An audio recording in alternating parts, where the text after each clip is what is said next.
Assalamualaikum warahmatullahi wabarakatuh. Ibu saudara-saudara sekalian, dalam perjalanan ini saya akan membacakan ayat-ayat Al-Quranul Karim yang berkaitan dengan kehidupan sehari-hari.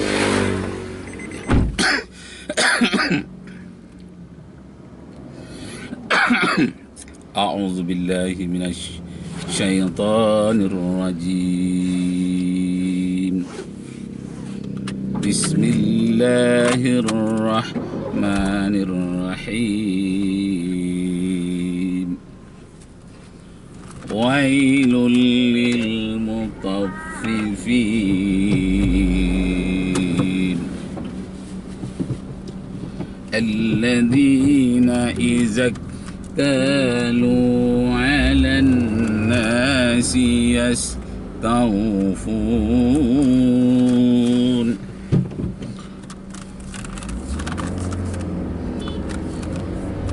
وإذا كالوهم أو وزنوهم يخسرون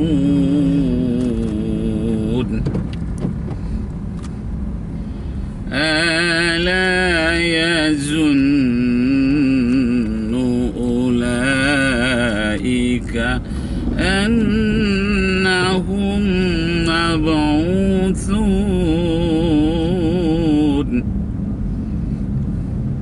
ليوم عظيم يوم يقوم الناس لرب بالعالمين صدق الله العظيم. Artinya, celaka besar bagi orang yang menipu apabila dia menimbang, menyuruh orang lain menimbang, katanya penuhkanlah, cukupkanlah takaran dan timbangan itu. Akan tetapi ketika dia menimbang sendiri, dia kurangi timbangan itu. Dia lupa bahwa perbuatannya itu akan diminta pertanggungjawabannya di akhirat kelak. Pada hari pertimbangan mizan di akhirat itu, semua manusia berdiri menghadapi timbangan Allah Subhanahu wa ta'ala. Maha benar Allah dengan segala firman-Nya. Bapak Ibu saudara-saudara sekalian, jadi orang yang menipu itu sangatlah merupakan malapetaka besar. Nah, sekarang kita menemukan penipuan itu pada Christian Prince. Christian Prince ini adalah keturunan Abu Lahab dan Abu Jahal yang lahirnya di Mekah. Kemudian dia kuliah sarjana Islam. Kemudian dia merantau ke Eropa. Sampai di Eropa dia murtad dari agama Islam dan menjadi penyerang Islam yang paling intensif, dan menjadi kelompok pemurtadan terhadap umat Islam. Seluruh dunia itu dilakukannya, terutama yang paling intensif di Indonesia. Coba buka YouTube, bukalah Christian Prince video atau debat Christian Prince dengan orang-orang Muslim di berbagai tempat di dunia. Jadi Bapak Ibu saudara sekalian, apa yang diangkat permasalahannya oleh Christian Prince sehingga umat Islam bisa dimurtadkannya? Wailul lil mutaffifin, celaka besar bagi orang yang menipu. Nah, ternyata dia melakukan tipuan. Ayat-ayat Al-Quranul Karim digunakannya dengan cara yang tidak benar. Orang-orang yang lemah pengetahuannya tentang Al-Quran, dia tipu. Itulah pekerjaan Christian Prince. Nah, di antara Penipuannya itu dia mengatakan bahwa ayat Al-Quran tentang poligami itu adalah yang tidak benar. Padahal di Eropa, di Afrika, di berbagai-bagai tempat, poligami itu terjadi di kalangan masyarakat tradisional. Kalau di Afrika sampai 100 istrinya, terutama bagi kepala sukunya. Kemudian terjadi di Madura, di Papua, dan banyak hal. Nah, itu di kalangan masyarakat tradisional. Kemudian bagaimana terjadi di kalangan masyarakat intelektual? Orang-orang liberal umpamanya, walaupun dia muslim tapi liberal, dia mengutuk poligami dan dia menghalalkan menikah dengan beda agama. Na'udzubillahi min dzalik. Dia tafsirkanlah ayat Al-Quran secara bebas. Namanya saja liberal. Liberal itu bebas, diterjemahkannya lah Al-Quran secara bebas. Ayat itu menyatakan bahwa setiap apapun di dunia ini ada pasangannya, dan bagi orang yang itu pasangannya adalah suka sama suka, walaupun dia berbeda agama, bahkan walaupun dia berbeda jenisnya. Jadi dengan orang-orang waria umpamanya, kalau memang itu yang disukainya, itulah pasangannya. Nah, ini yang merebak sekarang, aneh sekali.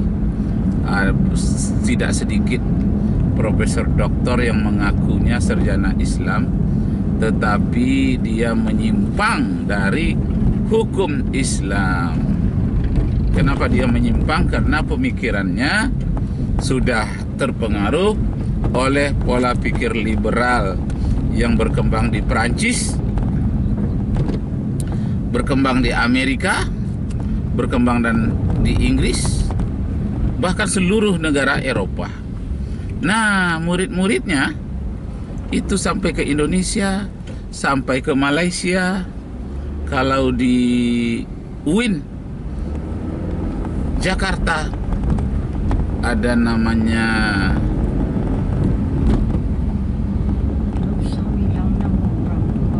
namanya tidak perlu disebut ya, tapi seorang ibu-ibu, ya, seorang ibu-ibu yang sangat menentang poligami dan membolehkan menikah beda agama dan membela hak-hak waria untuk menikah sejenis yang disebut dengan homo. Padahal kalau kita baca itu di dalam kitab Taurat, apalagi Al-Quranul Karim, dalam kitab Bible umpamanya pasal 19 ayat 30 sampai ayat 40. Pasal 19 ayat 30 sampai ayat 40 bercerita tentang hukuman Allah terhadap orang yang kawin sejenis di suatu negeri yang bernama Sodom dan Gomora. Akhirnya Allah menurunkan batu berapi dari langit sehingga menjadi laut mati sampai sekarang. Daerah Sodom dan Gomora, di mana di sana ada nabi namanya Nabi Lut yang dakwahnya diolok-olokkan oleh kelompok liberal. Tapi waktu itu bukan kelompok liberal namanya. Waktu itu masih namanya kelompok Sodom dan Gomora, yang mereka menolak dakwah dari Nabi Lut alaihi salam. Nah, jadi Bapak Ibu serta saudara-saudara sekalian, penipuan-penipuan orang ada dalam bidang ibadah, ada dalam bidang akidah, ada dalam bidang muamalah. Kalau dahulu kita kenal hanya dalam bidang muamalah, jual beli.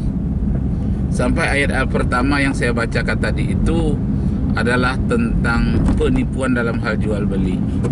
Wailul lil mutaffifin, celaka besar bagi orang yang menipu. Alladzina idza iktalu 'alan nasi yastawfun, orang itu apabila menyuruh orang lain menimbang, katanya penuh-penuhkanlah timbangan itu. Wa idza kaluhum aw wazanuhum yukhsirun, akan tetapi bila dia menimbang sendiri dikurang-kuranginya jumlahnya.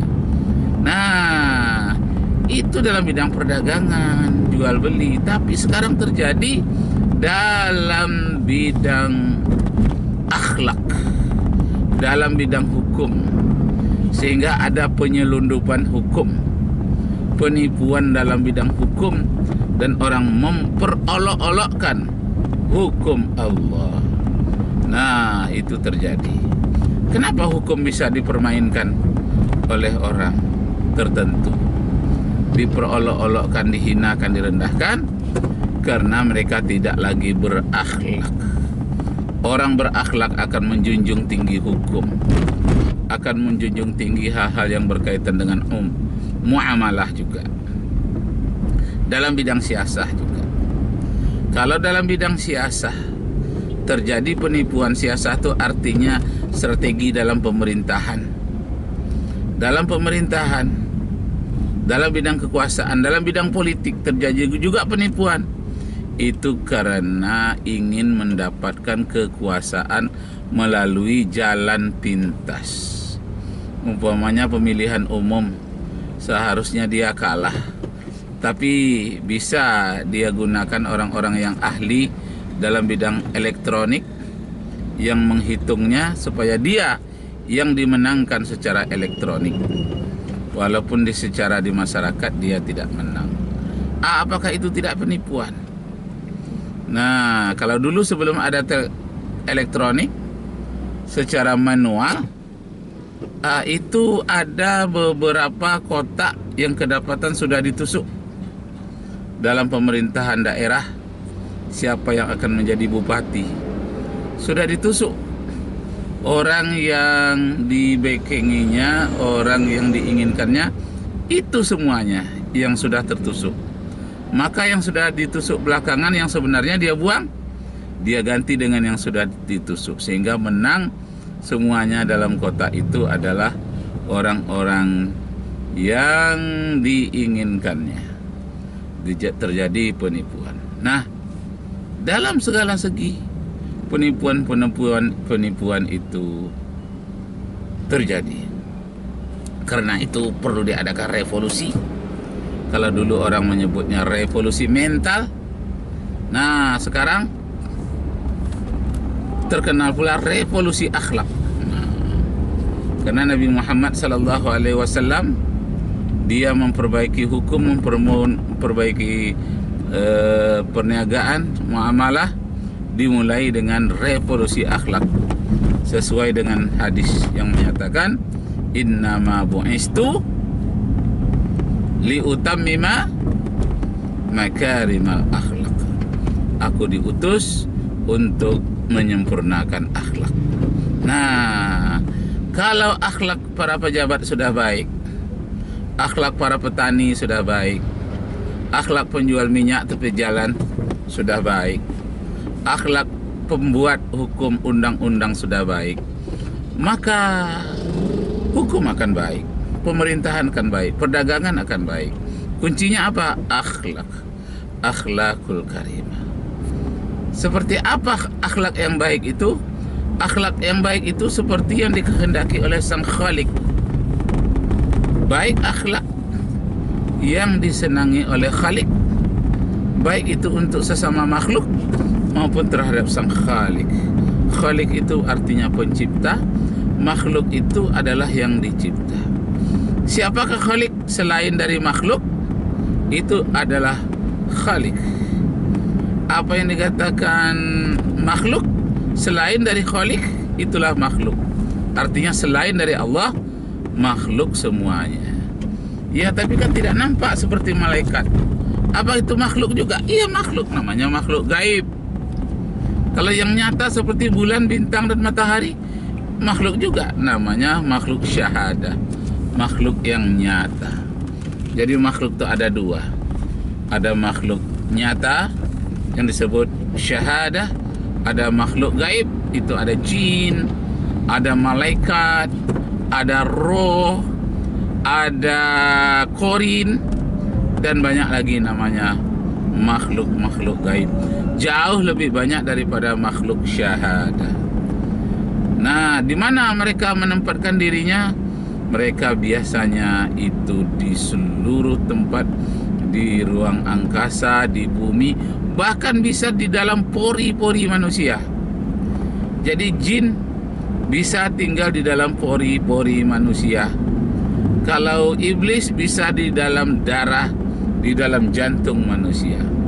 Karena saking banyaknya makhluk-makhluk gaib itu mengikuti kita seumur hidup kita, banyak berkeliaran di mana-mana.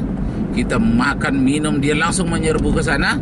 Nah, untuk mengatasinya, minumlah dengan membaca Allahumma barik lana fima razaqtana wa qina azabannar.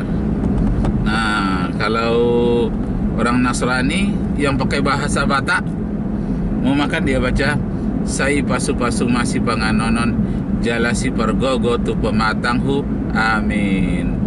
Ya Tuhan berkatilah. Sai pasu-pasu itu artinya berkatilah. Ya Tuhan berkatilah makanan ini, jalasi pergogo tu pematanghu, untuk menguatkan seluruh tubuhku, amin. Perkenankan ya Tuhan. Nah, intinya sama, baik itu dalam bahasa Batak, sai pasu-pasu masih panganonon, baik itu dalam bahasa Arab, Allahumma barik lana, intinya sama, yakni mohon barokah, berkat dan rahmat dari Allah Subhanahu wa ta'ala. Nah, kembali kita kepada ayat surat Al-Mutaffifin, surat yang ke-83, ayat 1 sampai ayat 6. Wailul lil mutaffifin alladzina idza iktalu 'alan nasi yastawfun wa idza kaluhum aw wazanuhum yusirun ala yazunnu ulaika annahum mab'utsun liyaumin 'azim yauma yaqumun nasu lirabbil alamin.